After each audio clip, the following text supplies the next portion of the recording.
June 20th. Evening Devotion. It is God that justifies. Romans 8 verse 33.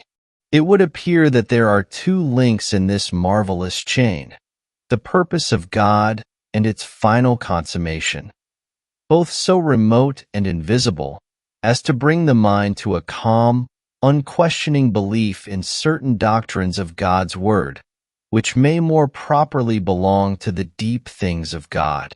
But while the two extremes of this chain of truths must for the present be left invisibly locked in God's hand, there are certain intermediate and visible links upon which if the perplexed and inquiring reader lay hold, he shall be saved, though all the rest remains wrapped in the profoundest mystery, like its divine author, dwelling in lone and unapproachable grandeur. It is not essential to our salvation that we lift the veil of that awful mystery and penetrate the depths of a past predestination and a future glory, but it is essential to our salvation that we are called of God, and that by God we are justified.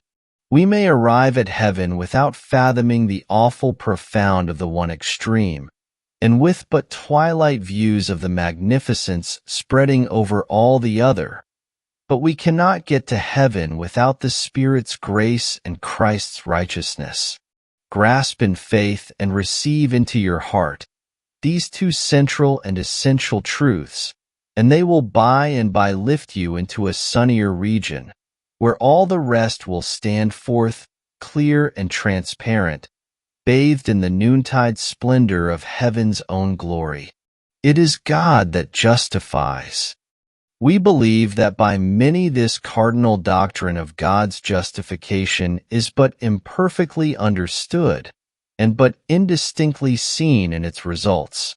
The lofty position of security in which it places the believer, the liberty, peace, and hope into which it brings him, are points dim and obscure in the spiritual vision of many. We also believe that much of the weak, sickly Christianity of numbers is traceable, in a great measure, to the crude and gloomy conceptions they form of God, produced by not clearly seeing the interest which he felt and the initiatory part which he took in the great matter of our justification. Let our faith but trace the act of our justification to God, and we have placed ourselves upon a vantage ground of the boldest defiance to all our enemies. Survey the truth in this light for a moment. Against whom have you sinned? Adopting David's confession, you exclaim, against you, you only, have I sinned. Having sinned against God, from God, then, you looked for the condemnation.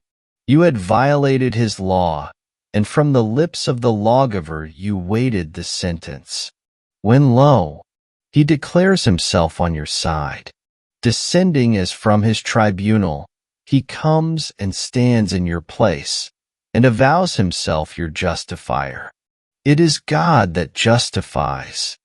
Upon you, a culprit, trembling at his bar, he throws his own righteousness, which is unto all, and upon all those who believe, and from that moment you are justified. Shall we, then, be indifferent to the part the Father took in the great question of our acceptance?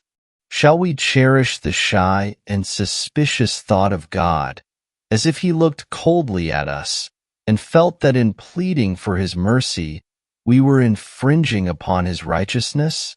Oh no! Away with such thoughts of God. He it is who pronounces the act of your acquittal, and from his lips sound the glorious words, no condemnation. It is God that justifies.